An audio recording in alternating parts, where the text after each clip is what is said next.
Bismillahirrahmanirrahim. Assalamualaikum warahmatullahi taala wabarakatuh. Selamat menunaikan ibadah saum di tahun 2023 ini.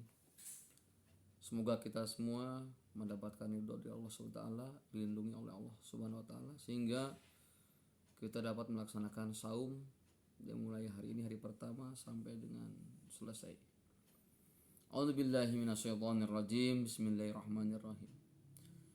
Ya ayyuhalladzina amanu kutiba alaikumusyamu kama kutiba alal ladzina min qablikum la'allakum tattaqun. Wa qala Rasulullah sallallahu alaihi wasallam, man shoma ramadanan imanan wa ihtisaban ghufira lahu ma taqaddama min dambi. Al-hadis. Pertama-tama yang paling utama marilah kita panjatkan puji dan syukur kehadirat Allah Subhanahu wa taala. Berkat kurat iradatnya alhamdulillah kita dapat dipertemukan lagi di bulan suci Ramadan tahun ini. Mudah-mudahan sekali lagi tak henti-hentinya kita selalu senantiasa dilindungi, dijaga, dibimbing oleh Allah Subhanahu wa taala. Amin ya Allah ya rabbal alamin. Salawat dan salam semoga terlimpah curah kepada Nabi pembawa risalah, Habibana wa nabiyana wa rasulana Nabi besar Muhammad sallallahu alaihi wasallam, para sahabatnya, para tabi'in itba tabiatnya, sampailah kepada kita selaku umatnya. Mudah-mudahan kita semua mendapatkan syafaat darinya. Amin ya Allah ya rabbal alamin. Baik sahabat yang berbahagia, pada kesempatan siang hari ini di awal bulan suci Ramadan, hari pertama kita melaksanakan saum. Sini saya akan mencoba untuk membahas mengenai kaifiyatus syam, yaitu tata cara berpuasa, baik dari mulai penentuannya sampai dengan pelaksanaan saum itu sendiri. Yang pertama, idza syahidta syahrul Ramadan, bila kamu menyaksikan datangnya bulan Ramadan. Dengan cara apa?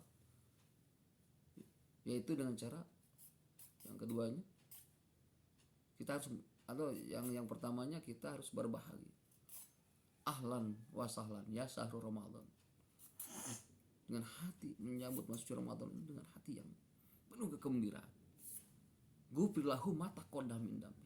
Maka Allah akan mengampuni dosa-dosa kita yang telah lalu dosa kita yang akan datang, dengan kita betul-betul ikhlas, ridho, mengharap ridho Allah dan menyambut gembira datangnya bulan suci Ramadan. Cara-caranya apa saja untuk penentuan satu Ramadan? Itu dengan cara biru'yatil hilal. Biru'yatil hilal itu dengan cara melihat bulan. Dengan cara melihat bulan. Badan yang khusus untuk menangani ini yaitu Kementerian Agama, dan jauh-jauh hari sebelum Ramadan telah mempersiapkan untuk melihat hilal, yaitu melaksanakan biru'yatil hilal dengan memasang teropong-teropong di berbagai macam penjuru negeri ini dengan ditopang oleh alat yang canggih dan kekinian, yaitu untuk penentuan satu Ramadan dengan cara biru'yatil hilal. Cara selanjutnya yaitu apabila penentuan dengan cara biru'yatil hilal tidak nampak dikarenakan ada hal-hal yang lain, ada trouble yang lain, maka bisa juga kita dengan penyaksian atau syahadati adlin atau dengan perkataan orang-orang yang adil. Orang yang adil di sini yaitu orang yang betul-betul dapat dipercaya, amanah, yang memiliki pengetahuan agama Islam yang begitu luas dan tinggi. Dalil-dalil mengenai itu nanti akan dikemukakan pada segmen berikutnya. Itu dengan cara syahadati adlin, yaitu penyaksian orang yang adil yang memiliki ilmu pengetahuan agama yang luas dan tinggi. Yang selanjutnya yaitu au bistikmali sa'bana salasina yauman gunma, itu dengan menyempurnakan jumlah hari di bulan Sya'ban itu sampai 30 hari. Guman itu tatkala langkah-langkah biriyatil hilal telah ditempuh, tidak nampak hilalnya bulannya, tidak nampak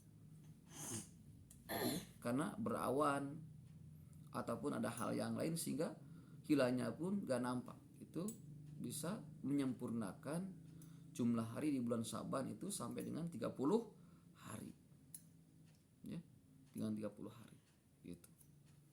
Yang selanjutnya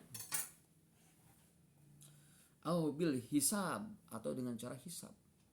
Jadi hisab di sini dengan cara perhitungan melalui ilmu astronomi, ilmu tentang langit, ilmu tentang meteor, ilmu tentang kejadian-kejadian langit dan sebagainya. Itu dengan cara hisab, yaitu berdasarkan merujuk kepada segi keilmuan astronomi. Fasum muhlison niyataka lillahi ta'ala.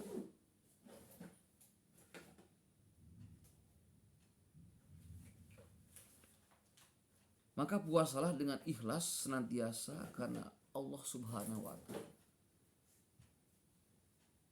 Sehingga dalam hadis lain dikemukakan, Masoma Ramadan imana wa ihtisaban kupirulahu ma taqaddama min dambi. Man sauma, barang siapa sauma, puasa Ramadan di bulan Ramadan, di bulan suci Ramadan, imana wa ihtisaban, karena iman dan mengharap ridho Allah Subhanahu wa ta'ala, gupirulahu ma taqaddama min dambi, maka Allah akan mengampuni dosa-dosanya 1 tahun yang telah lalu dan dosa-dosa 1 tahun yang akan datang. Gupirulahu ma taqaddama min dambi. Berpuasa itu hanya mengharap ridho Allah Subhanahu wa ta'ala. Yang selanjutnya, keterangan selanjutnya yaitu wa ajmi isyamu qabla fajr. Dan puasalah, berniat puasa itu sebelum datangnya atau terbitnya fajar. Niat puasa itu, maka yang terjadi saat ini di kita itu atau mengucapkan niat, melafalkan niat itu sesudah melaksanakan sholat tarawih.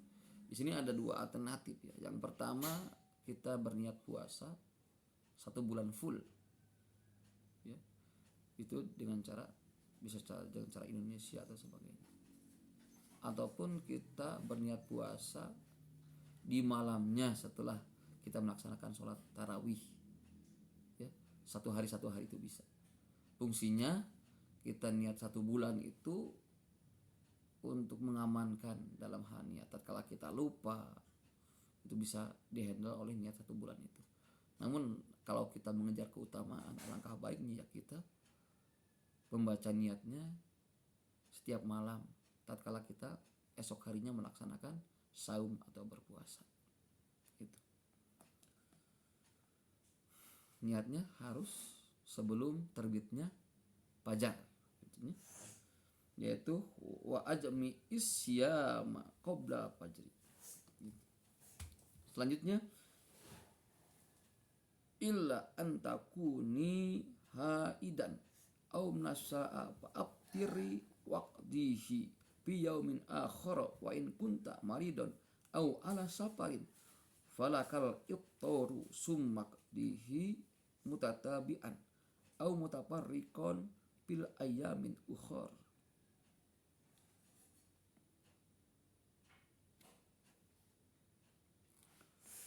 Diwajibkan kepada orang beriman seperti ayat yang telah dibacakan surat Al-Baqarah ayat 183.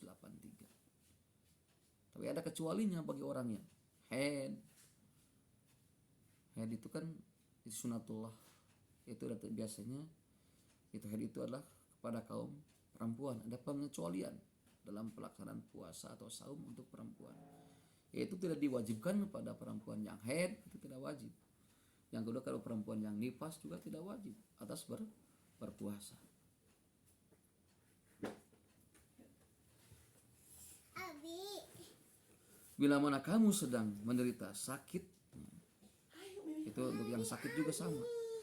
Ini kecuali ini kita ulangi lagi untuk pengecualian bagi wanita haid itu tidak wajibkan berpuasa. Kecuali bila kamu wanita sedang datang bulan atau haid istilahnya atau sedang nifas, maka berbukalah dan gantilah puasa pada hari lainnya. Itu bisa dikodok istilahnya, berpuasa di bulan lainnya di luar bulan suci Ramadan sesuai dengan jumlah hari datangnya haid pada bulan suci Ramadan.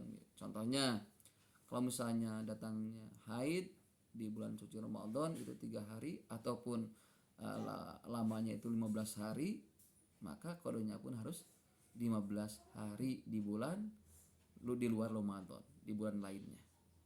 Itu bisa caranya bisa berturut-turut selama 15 hari kalau seumpamanya 15 hari ataupun 10 hari, 10 hari ataupun bisa terpisah-pisah ya dalam melaksanakan qada atas wanita haid ataupun wanita yang nifas. Dan selanjutnya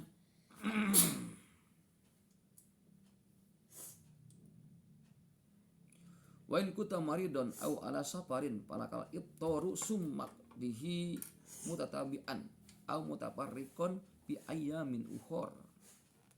Bila mana kamu sedang menderita atau sakit atau pergian, maka bolehlah kamu meninggalkan puasa. Ini bagi orang yang sakit udzur ya, atau bepergian jauh yang dikhawatirkan apabila kita menempuh perjalanan itu mengakibatkan sesuatu hal yang lebih buruk terhadap kita, maka itu diperbolehkan untuk berbuka. Tentunya dengan jarak-jarak tertentu. Misalkan kita melaksanakan perjalanan, kita dari sini ke Pangandaran ataupun ke luar-luar kota, itu bukan di dalam kota tapi luar-luar kota, sehingga kita tidak sanggup lagi untuk melanjutkan puasa, badannya menjadi lemas atau dikhawatirkan terjadi sesuatu yang tidak diinginkan, maka diperbolehkan untuk berbuka saum dengan cara kita sembunyi-sembunyi atau ngeker bahasa istilah. Tapi kalau semuanya disengaja, ini sangat berbahaya sekali ya kalau disengaja. Seperti dalam hadis dikatakan, man aftara yauman min ramadhana ghairi udrin wala maradin lam yakdi samadahri. Barang siapa yang berbuka puasa dengan sengaja satu hari saja di bulan suci Ramadan tanpa udur dan tanpa karena sakit, maka puasanya itu tidak dapat diqada walaupun dengan puasa 1 tahun, atau tidak bisa dipidyah juga, tidak bisa. Kalau seumpamanya orangnya sehat, kuat, tidak ada dalam keterangan tadi, tidak haid kalau perempuan, tidak lagi dalam perjalanan sebagainya, ini sengaja saja. Itu walaupun seumpamanya dia tidak buka, tidak akan terjadi apa-apa terhadap dirinya, terhadap kondisi kesehatannya. Nah ini awas kalau yang seperti ini tidak bisa diqada walaupun dengan qada pergantian puasa di bulan yang lainnya 1 tahun lamanya, tidak bisa, tetap menjadi dosa. Terkecuali taubatan nasuha, berniat sungguh-sungguh tidak akan mengulangi lagi perbuatannya itu. Nah itu. Wa in kunta maridun aw ala safarin falakal iftaru summak dihi mutatabian aw mutafarriqon fi ayyamin ukhar. Bila mana kamu sedang menderita sakit atau bepergian, maka bolehlah kamu meninggalkan puasa kemudian menggantinya pada hari yang lain dengan berturut-turut atau berpisah-pisah. Dan bila berpuasa itu terasa terlalu berat bagi kamu karena tuamu, nah ini bila terasa berat bagi kamu karena tuamu, ini bagi orang yang telah memasuki fase tua renta atau usia rentan. Usia itu sekitar ya 70-80 atau bisa jadi 70 sampai 90 tahun atau lebihnya lagi sampai 100 tahun apabila ada orang yang usianya panjang. Dikarenakan karena tidak kuat itu karena tua, terlalu tua, itu diperbolehkan untuk berbuka. Ya, berbuka saum. Namun apabila di bulan lainnya dikarenakan tua itu tidak bisa lagi melaksanakan saum, maka bisa dengan membayar fidyah Bayar fidyah itu patokannya sesuai dengan lamanya kita tidak berpuasa karena tua itu sendiri. Misalkan 10 hari tidak kuatnya, dipaksakan, itu akan mengakibatkan sesuatu yang lebih berbahaya lagi terhadap dirinya dan kesehatannya. Maka dihitung berapa hari tidak puasanya. Kalau 10 hari ya 10 hari membayar fidyahnya. Sementara untuk patokan fidyah itu yaitu 1 mud.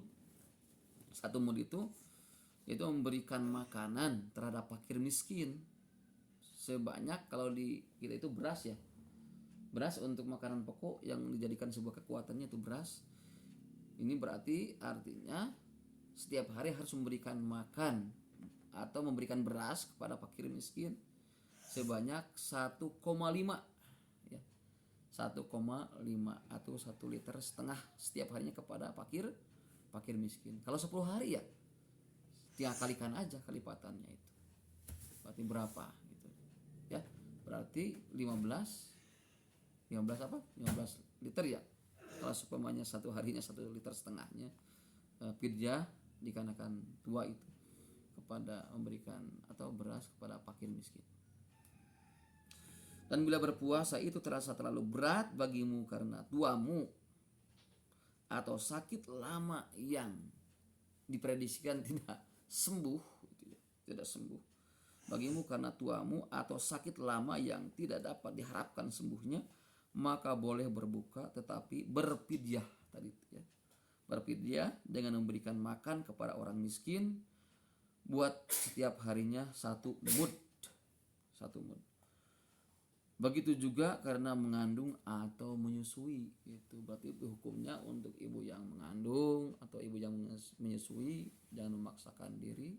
Kita boleh berbuka puasa tatkala kita tidak mampu untuk mengqadanya di bulan yang lain ataupun dengan hal-hal yang atau dia dikhawatirkan merusak kesehatan dirinya ataupun kesehatannya, maka bisa berfidyah. Bagi orang tua renta yang pertama, yang kedua orang yang mengandung bagi perempuan, yang ketiga orang yang sedang menyusui, karena dikhawatirkan kalau tidak ada asupan makanan, dikhawatirkan tidak keluarlah air susunya, maka di sana diperbolehkan untuk berbuka puasa. Namun di bulan yang lain atau bisa membayar fidyah. Fidyah itu memberikan makanan pokok kepada fakir miskin yang setiap harinya itu 1,5 atau 1,5 liter per harinya diberikan kepada fakir miskin. Para sahabat semuanya, mungkin pembahasan pada kali ini dicukupkan sampai sekian. Ini sungguh banyak sekali kesalahan, kekeliruan dan sebagainya. Kalau seumpamanya banyak sekali kesalahan, kekeliruan ini dari kebodohan atau kebodohan saya pribadi selaku penyaji kajian pada kesempatan ini. Adapun ada benarnya, ini semata-mata dari Allah Subhanahu wa Ta'ala. Mudah-mudahan tak henti-hentinya kami selaku penyaji materi pada kesempatan kali ini mendoakan semoga para sahabat semuanya selalu dilindungi Allah Subhanahu wa Ta'ala, diberikan kesehatan, kuat jasmani rohani dan kuat ekonominya. Kenapa kuat ekonominya? Karena itu salah satu penyokong untuk kegiatan kita amal ma'ruf nahi munkar. Makanya orang Islam itu harus kuat ekonominya. Oke. Baik, apabila ada komentar ataupun hal-hal yang ingin ditanyakan bisa di kolom komentar ya. Nanti tatkala ada waktu dan kita lihat pertanyaan-pertanyaannya untuk dalil-dalil mengenai keterangan-keterangan yang disampaikan tadi, kita dapat melengkapinya. Mungkin itu yang dapat kami sampaikan, mudah-mudahan bermanfaat khususnya bagi diri pribadi, umumnya bagi kita semua. Mudah-mudahan saum tahun ini kita mendapatkan kemenangan, keberkahan. Amin ya Allah ya rabbal alamin. Akhirul kalam. Wassalamualaikum warahmatullahi wabarakatuh.